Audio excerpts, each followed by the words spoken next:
Star plus के famous serial Anupama के बारे में हम बात कर रहे हैं, जहां पे अब मेघा अनुपमा के साथ मिलकर करने वाली है एक बहुत बड़ा काम।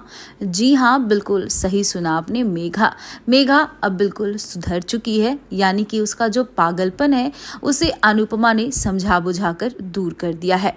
दरअसल अनुपमा उसके पास गई थी और उसने कहा कि आप अपनी बेटी के साथ गलत कर रही हैं। प्रिया गायब हुई, अब प्रिया को नहीं ढूंढ रही हैं और आद्या को प्रिया बना रही हैं, जिससे कि मेघा को भी लगा और वो दोनों अब प्रिया को ढूंढने की जिम्मेवारी ले ली है।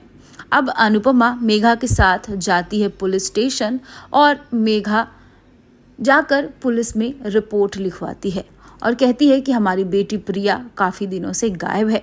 जहाँ पे पुलिस से बहुत सारी बातें, पुलिस इन दोनों से पूछताछ करती है, प्रिया की फोटो रखती है और पुलिस इन्हें आश्वासन देती है कि जल्द से जल्द वो प्रिया को ढूंढ के दे देंगी।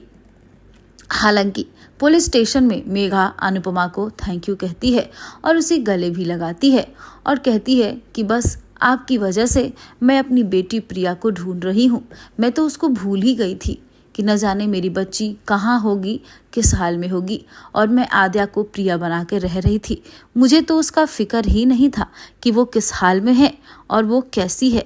लेकिन अब मैं अपनी बेटी प्रिया को नहीं भूलूंगी, यानी कि मैं अब उसका बहुत ख्याल रखूंगी और इस बात का भी ख्याल रखूंगी कि मेरी बेटी जल्द से जल्द मुझे मिल जाए और मुझे तो बस अपनी बेटी के साथ रहना है। अब यहाँ पे अनुपमा जो है वो मेघा को कहती है कि मेघा जी, हार नहीं माननी चाहिए। 6 महीना से मैंने भी अपनी बेटी को ढूंढने की कोशिश जारी रखी है। मैंने कभी हार नहीं माना। मैं भी किसी और को लेकर बोल सकती थी कि ये मेरी आद्या है, लेकिन नहीं, मुझे तो आद्या ही चाहिए। तो यहाँ पे अब मैंने आपकी आंखें खोल दी हैं और अब आपकी बेटी जल्द से जल्द मिल जाएगी, आप टेंशन मत लीजिए। यहाँ पे मेघा अनुपमा की बात सुनकर बहुत खुश हो जाती है। डीन भी अनुपमा को थैंक यू कहता है कि आपने न सिर्फ मेघा की जो हालात था उसको ठीक किया, बल्कि आप मेरी बेटी को ढूंढने में हमारी मदद भी कर रही हैं। आप तो हमारे ज़िंदगी में फरिश्ते की तरह आई हैं। ये बात सुनकर अब अनुपमा भी खुश होती है और अनुज भी कहता है कि चलो अब जल्द से जल्द इनकी बेटी मिल जाए।